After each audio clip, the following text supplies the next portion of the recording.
Well, football for me when I was a kid was a way out.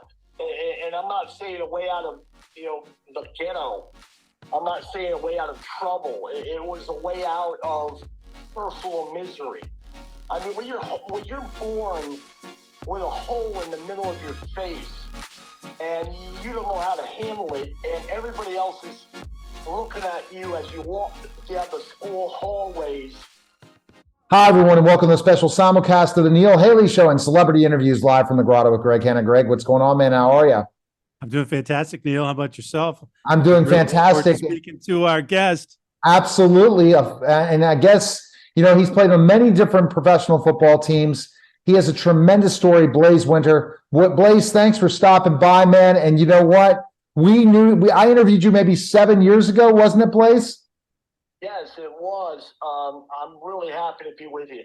Absolutely. Let's talk about, your biggest highlights of your career in the NFL. Blaise, what would you say they were? Well, laid on top of Joe Montana. I mean, it's always nice to hear a quarterback squeal, and to hear him lose breath as I laid on top of him. I really enjoyed that, actually. Absolutely. Good, Greg. That's crazy. Blaise, when did you get excited about being in the NFL when you were a kid? Now, I know you guys, let me just say one thing. I know you guys don't believe that story, but when I was a Packer player, we returned to Lambeau after beating the 49ers, and they were coming off of a world title the year before. And I'm sitting in my locker at Lambeau Field, and one of my teammates said, "Look." And he showed me a newspaper, and in that newspaper was when I sacked Joe Montana, and underneath there was a caption about breaking two of his ribs. So again, a lot of people don't believe when they first hear it because they believe that I'm trying to stretch the truth. But those are some of the fondest memories. Obviously, playing with Junior Seau was another amazing time in my life, and being a part of a Super Bowl with the Chargers, and there's so many, it's hard to just name one. It makes complete sense, Blaise. When I want to go back to the question is, now that Super Bowl, was it a fond memory for you, even though you lost that Super Bowl? Well, Ken, losing is the taste right afterwards is not what you want. Many days or weeks or months later, you realize that you did something with a group of guys that was rather special, and those are the memories you hold on to. I mean, you look at the AFC ring, even though we lost to the Niners, you look at it and you say to yourself, I mean, there's only a handful of men on this earth that have achieved that. So I was glad to be part of the journey.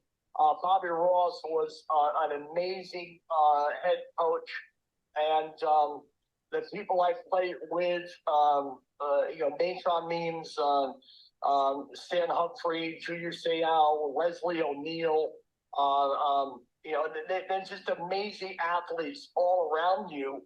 So later on, after you sort of get over the initial, we got whipped, you feel good about having a chance to be in the dance at the very end, and I'll always remember that in a fond way. Go ahead, Greg. What question you have for him? Yeah, well, I'm going to ask my first question again, Blaise. When did you decide to get into football when you were a kid, and when did you know that you were going to be in the NFL? Well, football for me when I was a kid was a way out. And I'm not saying a way out of, the ghetto. I'm not saying a way out of trouble. It was a way out of personal misery. I mean, when you're born with a hole in the middle of your face and you don't know how to handle it, and everybody else is looking at you as you walk down the school hallways in a rather strange way, and you can't really hold a conversation with them because you haven't learned how to speak until you get to high school level. Life is tough, and you magnify that as a young person. You turn it into a mountain, and you make it almost a life and death situation. And football was a way out for me. It was a way to capture what was in my mind. And what was in my mind is, hey, man, I belong out here. And nobody asked me to, open my mouth. Nobody asked me to look pretty. Nobody asked me to sound like a movie star. I was able to put on a helmet with a lot of bars across my face, put that helmet on, strap it up, and I was like everybody else until the end of the game. I was better than anybody else. So for me, it was a neutralizer to those that were Hollywood in the hallways, for those that were, GQ in the hallways.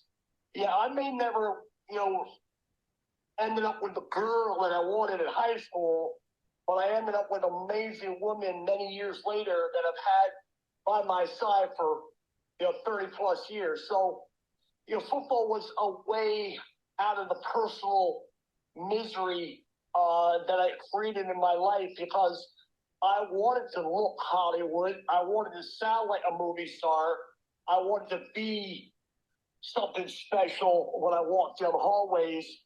But I realized that it wasn't going to happen in the hallways, so it happened on the football field.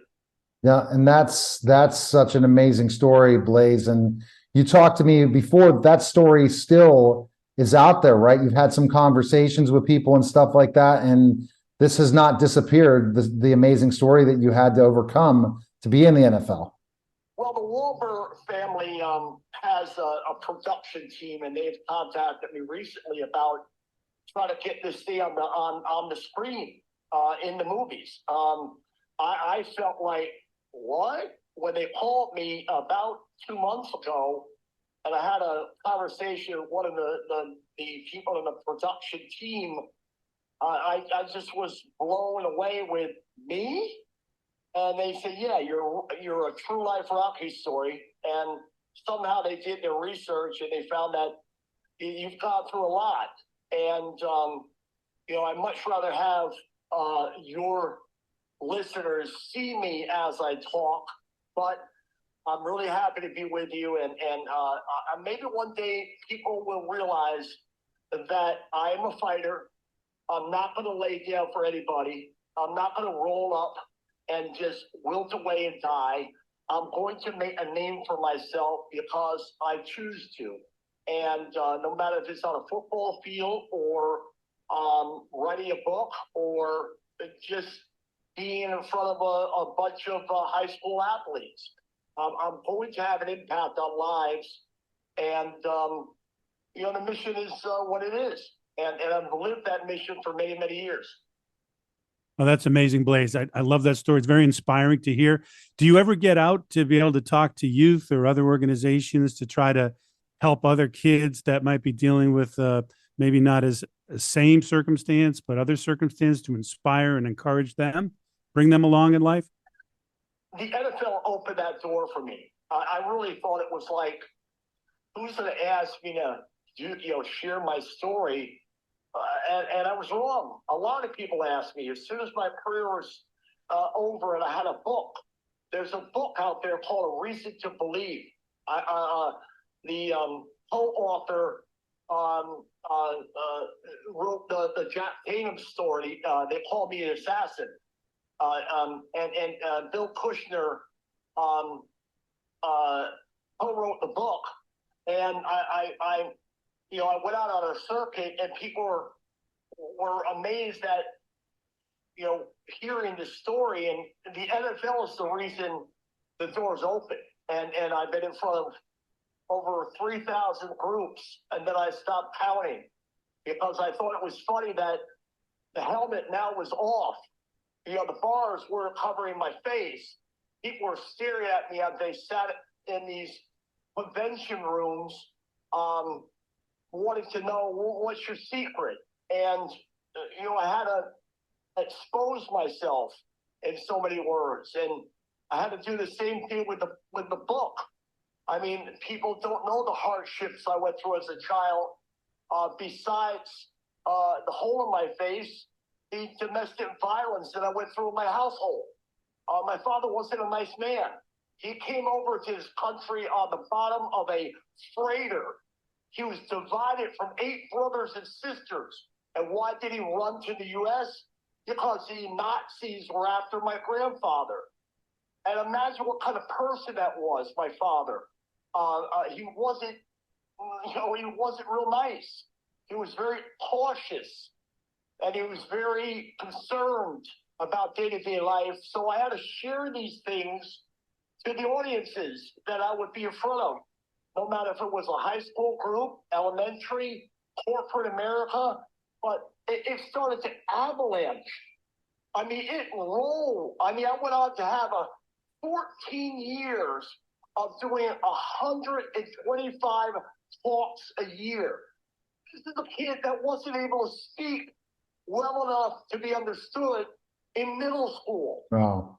I mean, I was in speech therapy my junior year of high school trying to pronunciate apple the right way.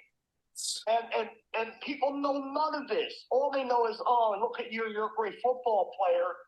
So when you have to open your mouth to the group and the helmet's not hiding your ugliness, it's really hard at first. And then you realize, almost like the high school pep rally, you realize, I gotta say something.